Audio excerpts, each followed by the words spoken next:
The interview today is with Elsie Russett. Elsie served in the Army Nurse Corps from 1951 until 1957. She retired as a captain. She served in the States, starting in Texas, then went to Walter Reed, and was then sent overseas, served in Italy and Austria, came back and retired from Fort Leonard Wood. And Elsie, we're going to have you start by stating and spelling your full name. My first name is Elsie, E-L-S-I-E. Middle name Ruth, R-U-T-H. Russett, R-U-S-S-E-T-T. Okay. And can you tell us where and when you were born? I was born August the 20th, 1921, in West Virginia, a little near Brandonville, West Virginia. Okay. West Virginia, where is Brandonville? It's not very far from Morgantown. That's where I had my nurse's training. Interesting. What did your folks do? They were farmers. We had a farm that was 365 acres. That's a good-sized farm. Yes. And what did you raise there? We raised oats and corn and wheat, winter wheat, and buckwheat. And we had cows and pigs and horses and all that sort of thing. Farms were a lot more diversified then Yes. than they are now. We had lots of chickens too. Did you? Any brothers or sisters? Yes, there were 4 of us girls and my brother in the middle. Okay. And where are you in the I'm order? next to the oldest. Okay. You had one sister older than you. Yes. What do you remember about your childhood? What was it like growing up in Virginia? It was West Virginia. West Virginia. We were busy on the farm always, and then when I went to school, we walked to school 3/4 of a mile, and a one-room school. Did you like school? Yes, I wasn't a very good student, really. I had to work hard for what I did, what I got. But we had nice teachers. Did you have a favorite teacher, perhaps? Well, my cousin was my teacher for the first few years. One teacher and then we had a lady teacher, and she had a lot of different things for us to do that made it more interesting. Your cousin was your teacher at first? Yes, it was a man. Okay. My mother's cousin, actually. And then this one teacher, we could sled ride down the hill at noon when it was snow, and we went down this hill and around the corner and around some rocks, and I fell off and cut my head.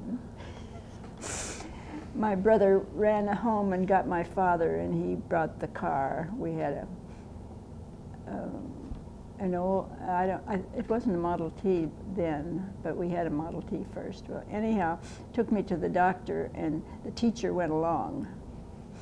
And my sister was older, and so she took charge of the school classes until we got back, and they sewed my head up.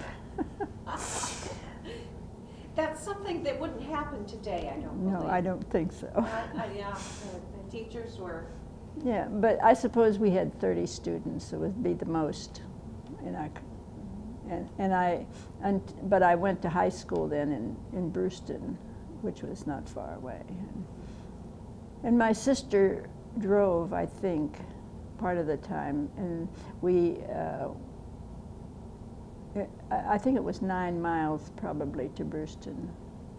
And then they had a bus later, and or another girl drove in the area. Was that a tough adjustment going from a country school to the high school? To the high school?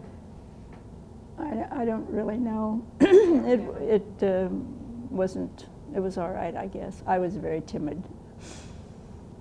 So. Did you participate when you were in high school? Did you participate in any extracurricular activities or choir or basketball, girls basketball, or anything like that? Or? Well, the girls didn't have a big basketball team, as I remember, but in gym I did, but it wasn't a very big school, even the high school, and it isn't. They all go to Morgantown or someplace else now. I go out there every year to visit my family, but I don't know. What types of things did you do for fun as a girl? What were some of the things that you enjoyed doing when you had some free time?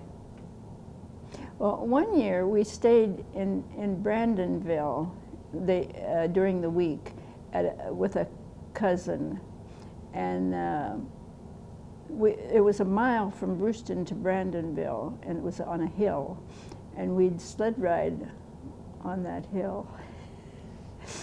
We'd get on the coasters in Brandonville and go down the hill to Brewston on the highway. That sounds like a blast and something that you could only do. Yes, and I don't know. We would go to games, but I didn't get away very much at that point. Were you helping around the house doing chores? Oh yes, we were always busy, and we helped. In the summertime, for some reason, my older sister liked to work outside more than, maybe they thought she could do more, I don't know. And I was always working in the house, and I liked to do the ironing and a lot of those things. But it seems like that the children were designated a certain job, and that's pretty much what they stuck with throughout their childhood, or at least that's the way it used to be. Yeah, and then I always knew I wanted to be a nurse. There wasn't a lot of things a girl could do at that stage, and my mother's cousin was a nurse, and in Ohio.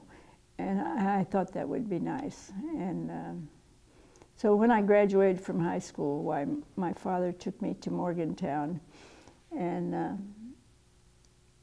they had a nursing school in this hospital, the city hospital.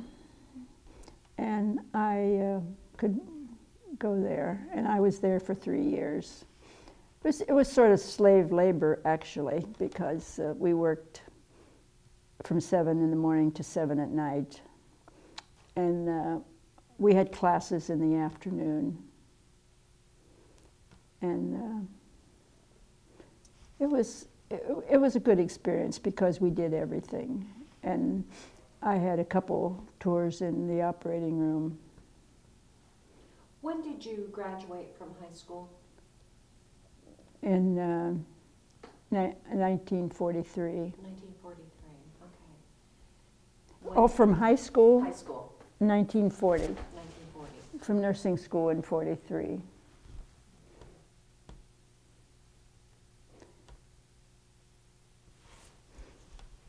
So it was because of your mother's cousin that you decided to become Yes. a nurse? Yeah, actually, she was the only one I knew that was a nurse. Okay. And up to that point, I had never been in the hospital. And we went to the doctor in Brewston. And actually, I had a tooth that needed to be pulled one time, and the doctor pulled my tooth.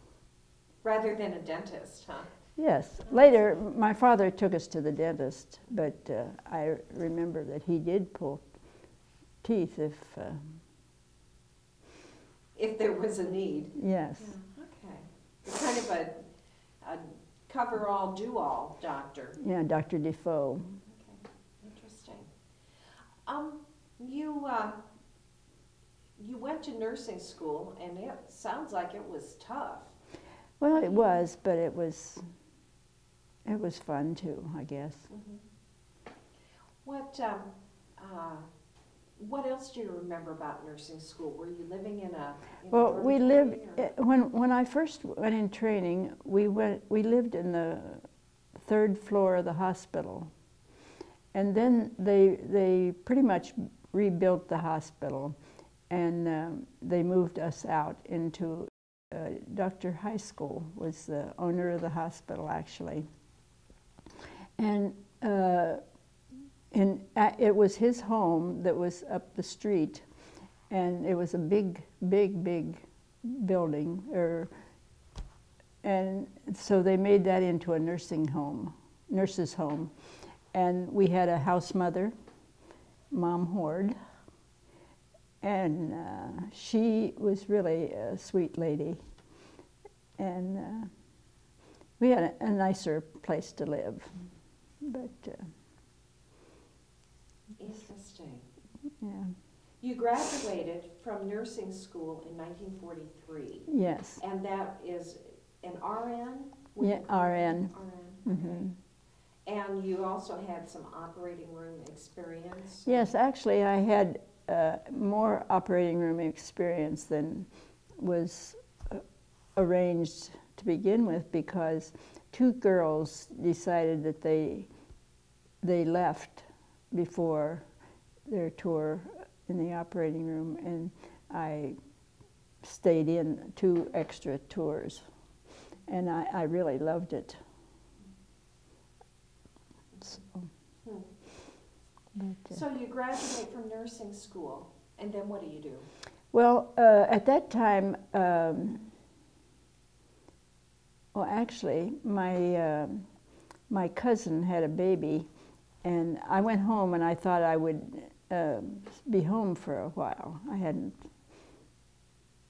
been home very much because we didn't have, I think I had a very short time at the end of each year, but it wasn't very much time at home. And forget what I was going to say. We were talking about what you did after graduating. Well, so anyhow, and the baby had some problems, and the mother, my cousin, asked me to come and stay. And so I was there at their home, which was in Morgantown, and took care of this baby for just a short while. And then at that time it was popular, around there at least, to have private nurses. And so I took care of this patient or that patient for a few days, you know, in the hospital, private nurse. And then I went over to the university. My friend lured me over to student health for a while, and then I took a job in the hospital. And I don't know how long I was there, whether it was a year, must have been anyhow. And Dr. Johnson asked me to come and work for him. And so I was there for, I think, 6 years. And my friends were going in the Army or the Air Force or the Navy. And one friend went in the Air Force, and she was shot down over, I don't know where. It was in Korea, I guess. What do you know about her and I don't know too much about her. I just, she came up to the doctor's office and tried to lure me in, and I was pretty happy there, and so I didn't go. And then I had another friend who went in the Navy, and but I don't remember why I didn't go in the Navy. Then I finally decided so I tried to get in the Army, and they took me, and I did go. I understand that your friends, you know, are volunteering or going into the service of some type, but why did you think that you should, or why did you think this would be something that you wanted? Well, I thought I might as well see the world, I guess. I think maybe that's what I thought. Had you had any relatives or family members that had served in the military and in any capacity, or? Well, not recently. Our hired man had been in the, I suppose, the First World War. And he couldn't hear very well, I remember. His name was Dorsey Heilman, and he could do most anything with the machinery, and so my father thought he was pretty good. But anyhow, I just my great-grandfather, I don't remember how far back now, I couldn't tell you, but both the Guzman, my name was Guzman, and the Guzman and the Kelly, both my mother's great-grandfather or ancestor anyhow, and my father's, both fought in the Revolutionary War. And I was sometime along when we lived in Anamosa, after we were married, I did belong to the DAR. What do you know about your ancestors' military service?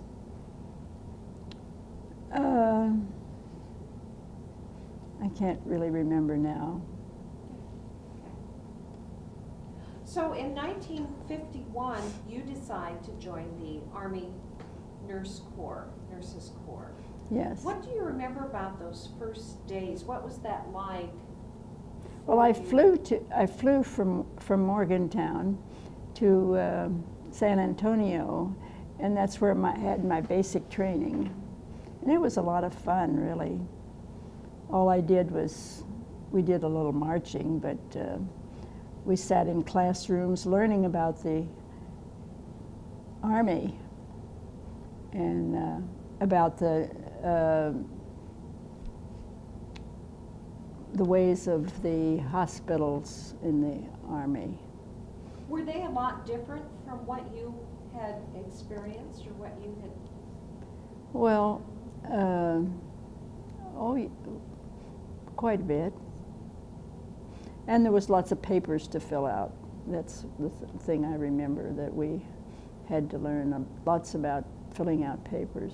And it was only a few weeks, so we weren't, but it was a social life too, there at San Antonio. So we had lots of things going on, and touring the city. Lots of women kind of in the same situation. Yes, and we didn't have much.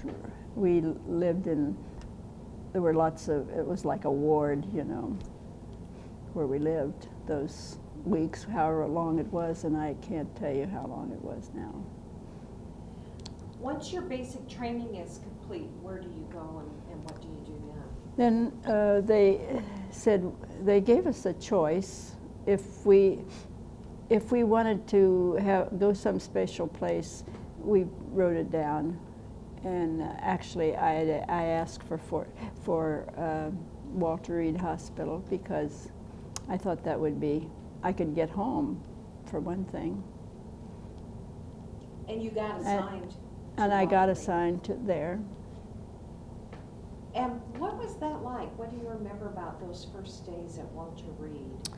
Well, it was very busy, and I adjusted pretty well. And we lived at Delano Hall then, and it was very nice. I had a room, plus we shared a bathroom with a girl next door, and I made a lot of friends right away. And Walter Reed is kind of the elite of the military hospitals. That's where, you know, yes, the presidents go for their, yes, if they need medical care and so on. It was a very good experience. It was interesting, and I liked it. And so what did you do there? What was your specialty or job, or what? Well, I worked on an amputee ward first, and there were 2 wards of amputees, and from Korea. It was during the Korean War, and it was some of a lot of the boys were that we had, young kids who were not really, had lied about their age, and were not really old enough to be in the service. We had a few of those. And of course there was old soldiers too that were amputees. And we had one fellow that had both arms and both legs off, and one Puerto Rican boy who didn't speak very well, that had both legs and one arm, as I remember. But there were others that just had a foot or toes. And at that time, they didn't hadn't got the right shoes and clothing that they needed. And I remember, actually, we would go around doing dressings and picking off toes. That sounds pretty terrible, but they were fairly cheerful about it. Some of them, these young kids. I would imagine they couldn't really feel anything at that point. No. So. And they were really, and then they sent them somewhere else for rehabilitation and prosthesis and so forth.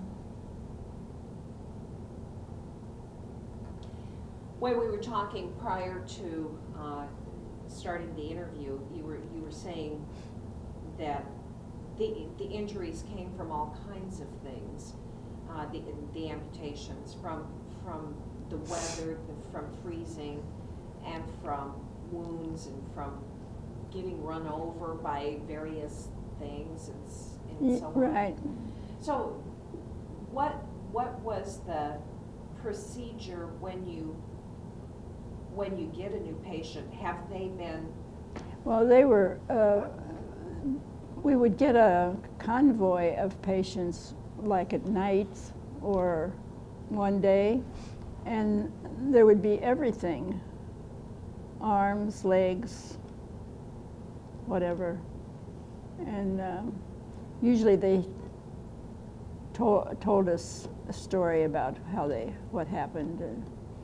Sometimes they would. And I remember this one old man, old sergeant, I'll say, and I admitted him at night, and the next day he told me that well, he said there was maggots in my leg, and I said, well, sometimes, you know, that's good. That cleans out the wound. And but I remember him telling me about. But there was lots of legs, of course, and arms. Then later, I went to the recovery ward, and what was that like? Well, it was very busy, and we had patients from the operating room, and we also had some emergency injuries. And remember, we had one boy with his chin was shot off. It was all sorts of bad injuries, and they were privates and generals, and the first blood transfusion I ever started was on a general. I remember. I don't know why I remembered that, except that up until there we always had doctors doing the transfusions before, but on that ward, the nurses did them. And I soon learned a lot of things. As busy as the wards were, as busy as the recovery room and the emergency room was, I would imagine that you maybe did a lot of things that under normal circumstances maybe you wouldn't do, but just out of necessity. Do you think that was true, or? Well, it was. It was the usual thing for the nurses to do these things there. I don't know that they were doing it on the other wards, but I guess they thought we were capable. I don't know. You talked about the young man who had his chin shot off. It was an emergency type of situation. How did he arrive there? I presume it took place in Korea? I think so. Okay. At that time, most everything came to us from Korea. There were, I suppose, other He had been patients. triaged and, Yes. and packed. But he wasn't there. We didn't have him very long, of course. He was taken to another ward. We didn't keep patients very long. In the recovery. In the recovery. How do you treat somebody like that? How do you? Well, I remember we also had cancer patients. Somebody had cancer of the mouth, and I remember suctioning and taking care of that. He had some surgery in his mouth. So it wasn't all. There were other things, other surgeries that they sent from probably stateside. So it wasn't all from Korea, but it just happened that while I was there, you know, they had. That was the war that was going on at that time, so Right. it would stand to reason. Am I correct in saying that Walter Reed gets the worst of the worst patients? Is that kind of the how does that? Yes, although what's the hospital in Virginia the Naval Hospital? They get similar, I think, but yes,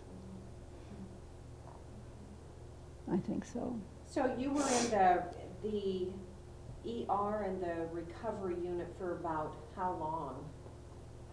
Do you remember? Several months. I don't know. Okay. And then where did you go?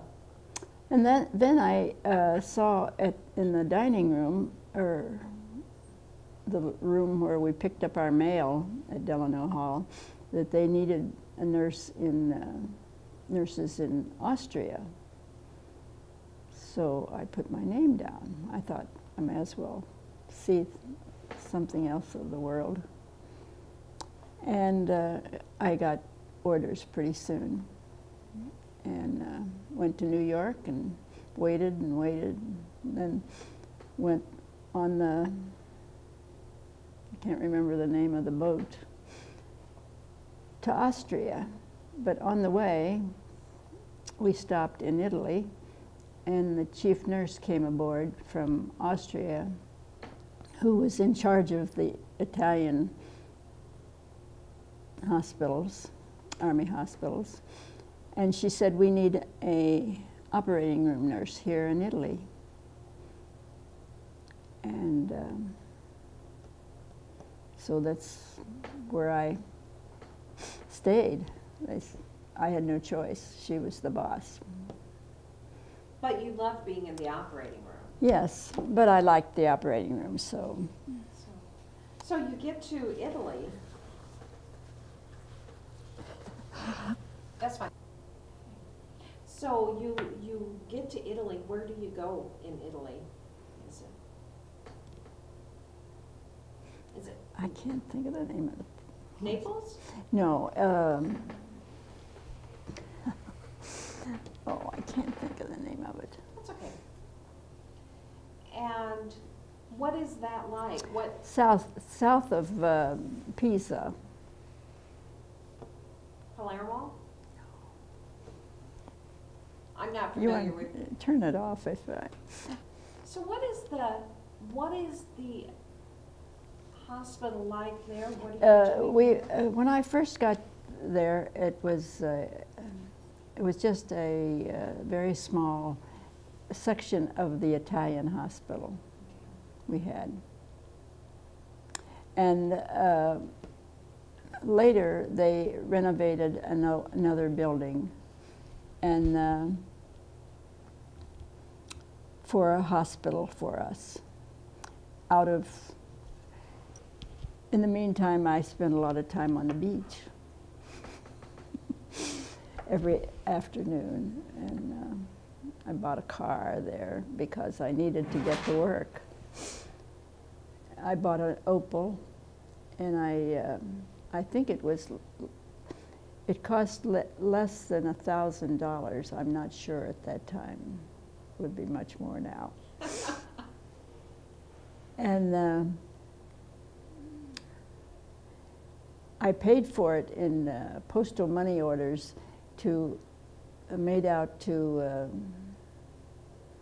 New York, the car company, what do you call it? And so that I didn't have to pay,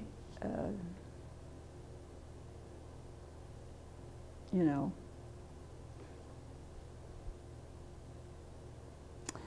A duty? Or Or duty, pay yes. a duty. Okay. What a wonderful experience. Yes, it was all right. Uh-huh. It sounds fabulous. Well, I guess I've done all right. Yeah. So tell me about what Italy was like then. What do you remember about that? Well, I didn't learn a lot of English, but Italian. I learned enough to get by, to go shopping, and to make myself understood. And of course, by that time, a lot of them were speaking enough English, and our hospital was fairly up to date. You know, we had good doctors, and we didn't do a lot of operating room work actually, but enough that they needed an operating room nurse, and the operating room nurse went home shortly after I got there, and we didn't have nurses' quarters, so when I first got there, I lived in a hotel for a few weeks, I guess, and then the chief nurse I guess, had looked me over by that time, and she and the girl who was going home, they decided that they would take me in. So I lived I shared the apartment then. But it was sort of nice to live in the hotel and find out what was going on. It was, and So was this hospital, Elsie, was it on an American base, yes, military base? yes. Okay. It was on there. Okay. And the patients that you saw were the military personnel and maybe dependents? Yes. And I hadn't been there but a week, if that, and there was an accident up farther north in Italy, from an Air Force section, and they needed a nurse to come up there to this hospital where this man had a broken leg, I think, and the lady had internal injuries. And the two doctors took me with them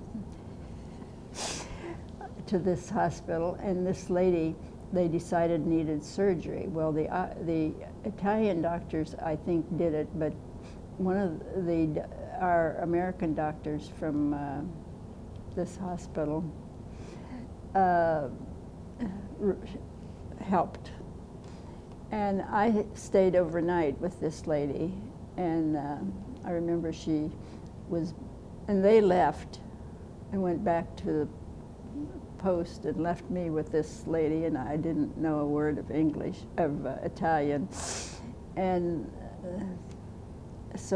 and then she was bleeding at night, and I had to call the doctor and get some help, and I forget whether they took her back to surgery or what, but anyhow, the next day they took me back to my station.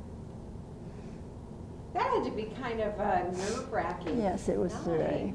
And I was, by the time I got back to my post, I was exhausted. Yeah, I bet. Yes, what a long day for you. Yes, it was.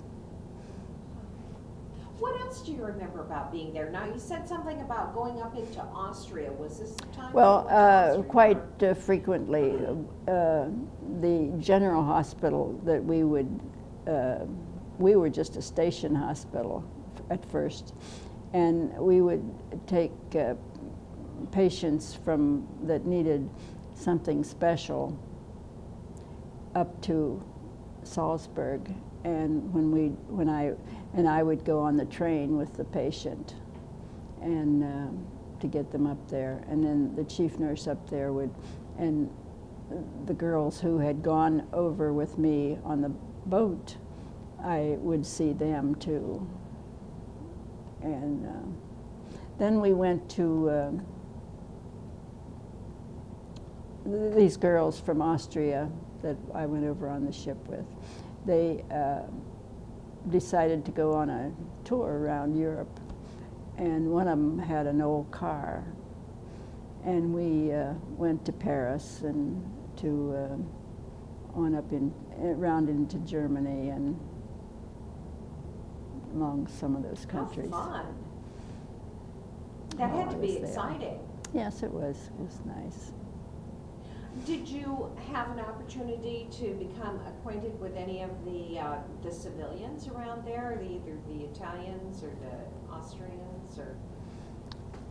Well, in Italy, near our hospital, well, we had a lot of civilians working in our hospital, and one man who can't remember his name at the moment, but he invited us to his house one evening, and his wife didn't speak any English, but he did. I can't think of his name now. And they had us for dinner, and it was just a very simple home. It wasn't fussy at all. And they had us had my Blanche, my roommate, and I for dinner. She was the chief nurse of our little hospital. And it was really fun, how they cooked on this little stove. And then there was another lady who was an aide that invited us way up in the hills. And Blanche had taken her car over there. She'd been in the Army for quite a long time. And we went up in, and I don't know how to describe it, but it was way out in the country. And they cooked us a big dinner with all the Italian foods we thought. It was interesting. And I remember this lemon tree growing at the side of the house. And it was a fun day. It sounds wonderful. I don't know. Why can't I think of the name of it? So how long were you in Italy? How long were you stationed overseas then? Well, it wasn't, it was a couple years, 2 years, I'd say. And how was it that you came back to the States? Did you want to come back? Well, I came back because that was the end of my 3 years. And I didn't know if I wanted to, really wanted to stay in. I thought maybe, you know, I had been away for a while, you know, and I thought maybe I really didn't want to. But when I got back home, I went to see Dr. Johnson in his office, and he said, you can come back to work if you wanted to. And I thought that was great, but, you know, do I want to come back to that? I think I want a little more time in the Army. So I called and they would take me back. And I think that's why they sent me to Fort Leonard Wood. It wasn't quite as, I should have stayed where I was, maybe. But anyhow. So you re-enlist for? I re-enlist for 3 more years. 3 more years, okay. But at that point I thought if I'm going back in, I'm going to stay for till I retire. And then so at this point in your life, you're planning on making the Army a career? Yes. So I go to Fort Leonard Wood and I apply for the regular Army instead of reserve. And they sent me to St. Louis to meet with a couple senior officers. I don't know what they were. And then I was accepted. And shortly I got to be a captain. And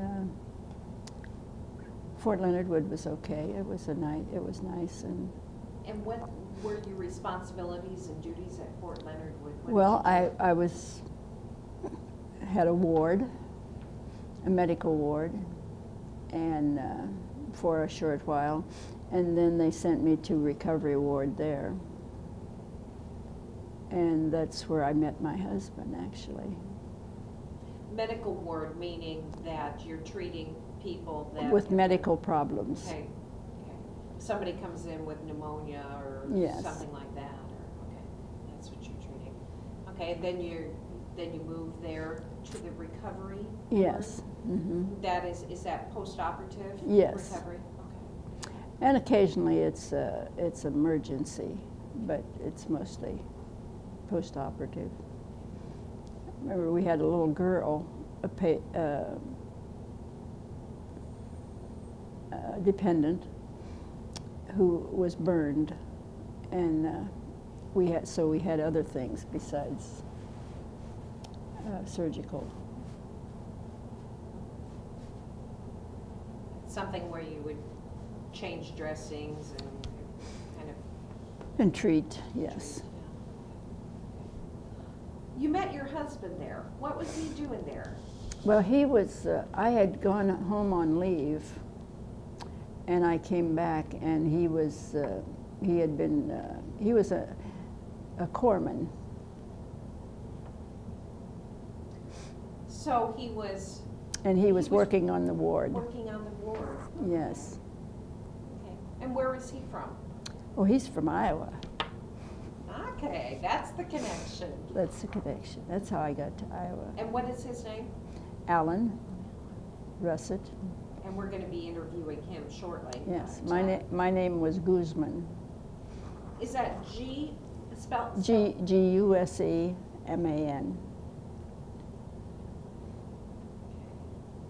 So you met your husband, and things changed. You decided not to make the Army a career. Well, then when he asked me to marry him, why, yes, that changed things. Why don't you fill us in on what you've done since? Obviously, you got married. You spent 7 years total in the Army. So you're right. No, six years. 6 years. I'm sorry. Yeah, 6 years. So after your second enlistment was up, you chose not to re-enlist. Well, actually, by that time I wasn't on the second year. I was regular Army then. And by then I could retire. I could resign my commission. So, well, then we were married, and my husband had been to college and wanted to be a pharmacist, and he wanted to finish his schooling in Iowa, and that means I better get a job. So I thought I would work at VA in Iowa City, and I applied, but by that time I was pregnant with our first son, and they said, we'll keep your application, but we can't hire you at that time because you're pregnant. Imagine that. It's different today. So I went over to the university hospital, and they were glad to have me. And I worked there, and they said, we will hire you after you have your baby. So I worked at University Hospital until Dan was born. And they kept calling me, when can you come to work? And so my mother came to stay with us from West Virginia to take care of Dan. And I went to work at VA hospital, and I worked there until Alan graduated. Then we went to Oldwine for his first job and was there for a year, and then we went to Southwest Iowa, and for 6 years. And this time I didn't work. We had another boy, and then we moved to Anamosa, and he took a job in Anamosa at the pharmacy there, and I got a job as school nurse, and I worked for 16 years. That's a perfect job when you have a family, isn't yes, it? Yeah. And the boys, I was home when the boys were home, and they were home. So how did you end up here in Fairbank? Well, we came from Anamosa to Actually, we lived in Iowa Falls for a year. He worked, the drugstore that he was working in last had been sold, and we came to Iowa Falls, and actually we thought this was a better job here in Fairbank, and he worked in a clinic pharmacy here until he retired. However, he's still working. Now, where is the clinic here? It's just at the edge of town. At the edge of town. Okay. Mm-hmm. Okay. The clinic is, but the pharmacy has been closed, Okay. and he works in Jessup one day a week. 1 day a week. Okay. So. Excellent. I know you have at least 2 boys. Tell us about your children. Where are they and what do they do? Well, our oldest son is in Chicago, and he's a pharmacist, and he has 2 girls. They're both in college now, and they did Irish dance and went to Ireland about 5 times. Wonderful. To compete. Uh-huh. And the oldest girl is still doing Irish dance, but she's in college, and they're both doing well. And our youngest son lives in Dubuque. He's married to a pharmacist, but he has done well too. He taught in Nebraska and then got his doctorate and taught in Purdue Calumet. Then they came back to Iowa, to Dubuque. They live there now, and they've adopted 2 children from Russia. And his wife is a pharmacist. And however, our son has retired because of health problems. He has a problem with he has cerebellar ataxia, which is a problem with motion and balance, and he has just retired because of that. What was his teaching? What was his PhD in? In education. And he's been a great. It's nice to have him. He's not too far away. No. So. Interesting. Elsie, when you look back at your experience in the military, what lessons, what impact did that have on your life, do you think? Oh, it was a great impact, I think. Yeah. Huge, I would say. I mean, yes. It really changed your whole future, but what lessons, what do you take away from that military experience, if you had to name one thing? Oh, I don't know. It was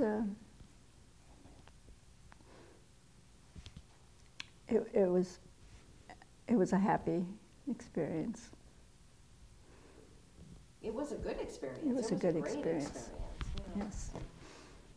Interesting. I would recommend it. We'll say it. Did any of your children serve in the military? No. Actually, they didn't. They were older before. There was a period in time when there wasn't so much problem in the world. They kind of were in between the Yes. conflicts, I guess you could say. Or they probably would have. Interesting. Is there anything else you'd like to add? We're getting down on time. We've got just a few minutes left. Is there anything else you would like us to know about you, Elsie Russett? I can't think of anything at the moment. Okay. Well, I really appreciate you coming in. This is a really interesting story. Thank you so much. Thank you.